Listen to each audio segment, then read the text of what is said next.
Let's read, shall we? The book of Proverbs, the New King James Version. Well, today we're just going to read chapter 1, verses 1 through 33.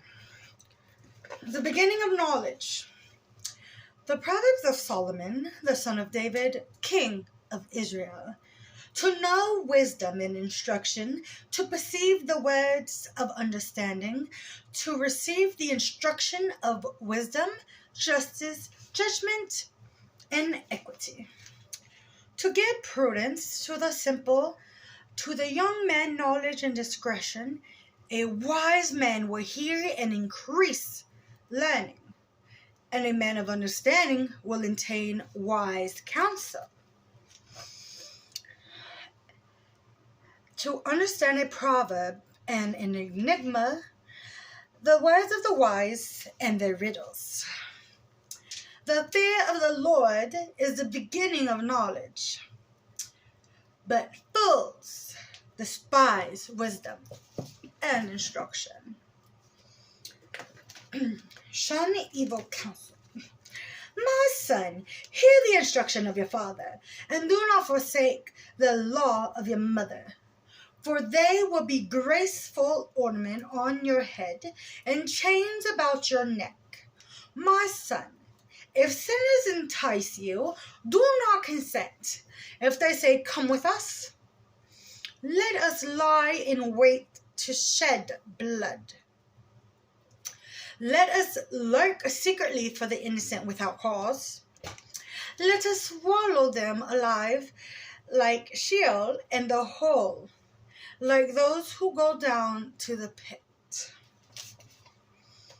We shall find all kinds of precious possessions. We shall fill our houses and spoil. Cast in your lot among us. Let us all have one purse. My son, do not walk in the way with them. Keep your foot from their path, for their feet run to evil, and they make haste to shed blood. Which basically means wait to get revenge, and don't be so quick to judge or to get revenge or to hurt somebody or retaliate. That's basically what that's saying. Because one who actually listens instead of is going to learn more. That's what that first chapter is talking about, in case y'all didn't kind of know that a person who wants to learn more and listen more is somebody who's going to retain more and grow more. Just want to clarify that. Surely in vain the net is spread in the sight of any bird, but they lie in wait for their own blood. They lurk secretly for their own lives. So are the ways of everyone who's greedy for gain. It takes away life of its owners. Now, of course, that means don't, be selfish, but also don't be a doormat. Also, I just want to put that out there. Don't, do it for your selfish needs. If you're thinking about yourself, don't do it because it's all about you, and you're like, I'm not going to help this person. Say, for example, somebody's, struggling with carrying boxes through a door. You're not just like, and that's not my problem. It's just open the door. What's it going to hurt? Help them. Wisdom calls aloud outside. This is the call of wisdom, by the way. And if you're lost, we're at Proverbs 1:20. Wisdom calls aloud outside. She raises her voice in an open squares. She cries out in the chief concourses.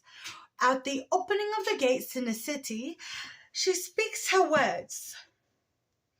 How long, you simple ones, will you love simplicity? Surely, for scanners delight in their scorning, and fools hate knowledge. Turn at my rebuke. Surely I will pour out my spirit unto you. I will make my words known to you.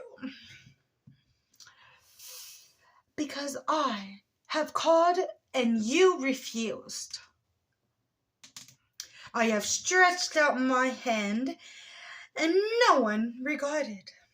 Because you disdained all my counsel and would have none of my rebuke, I will also laugh at your calamity. I will mock when your terrors come. When your terrors come like a storm, and your destruction comes like a whirlwind, when your distress and anguish comes upon you. Then they will call on me, but I will not answer. They will seek me diligently, but they will not find me, because they hated knowledge, and they did not choose the fear of the Lord. They would have none of my counsel, and despise me my every rebuke. Therefore they shall eat the fruit of their own ways, and be filled to the full with their own fancies. Oh, ooh, that's scary. For the turning away of the simple will slay them. Oh, let me read that again. For turning away of the simple will slay them. The devil. And the complacency of fools will destroy them. But whoever listens to me will dwell in safety and will be secure without fear of evil. So basically say, you pray to God, but a lot of times you're just like, or you're half and half, or what they call half-assing shit. You're basically like, I'm only just going to go to church on Sundays. I'm not actually going to read. I'm not actually going to practice what I preach. I ain't going to do all this, right? Nah. Wisdom calls. He called you. And you didn't answer. It'll be like me right now. I know what the truth is and everything. Yet, if I be like, I don't want to do it anymore, then that's gonna be kind of. Sorry, I kind of glitched out for a second. Be like, no, I don't want to anymore. It's not doing me any good, or I got better things to do, or somebody offered me an ounce on the same time, and I can only pick it up during church hours. That is when. Also, if it's not legal in your state, it's a sin. I did talk to a couple pastors, and technically it is, a plant and an herb, but they also said it's not the same as it was like 100 years ago. So, and also if it's illegal in your state, it's a sin. So, but yeah. Basically, if he's calling out to you and you know the truth, it's not like you grew up being blinded or be like, I was grown this way, I was taught this way, blah, blah, blah. Because some people, they don't actually know. Like, they know his name. They know who God is, but they don't actually, truly know everything or truly believe enough to have that fear. But once you got that fear in you, and once you truly understand what this message is actually, once you already know what the message is talking about, then you should already know, right? And that's after you already know the fear of God, and then you be like, I'm good, bro. That's when there's a problem. That's when there's a problem. And when you need him, he ain't going to be there. Trust me, I know for a fact. Because when I grew up, I still had all the doubts. I thought I was atheist and wicked and all this, schizophrenic shit. So now I'm like, I actually do. I feel guilty if I don't freaking, pay attention to this fucking shit. But now I'm just like, this shit good. And I'm not going to, now that you already know, you can't just, life does get in the way, and God understands that.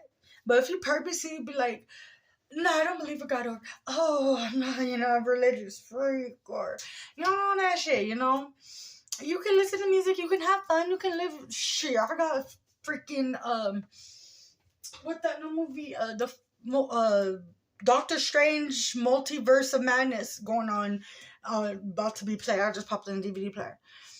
But it's just all about balance and also putting him first all the time. So, yeah. Bye.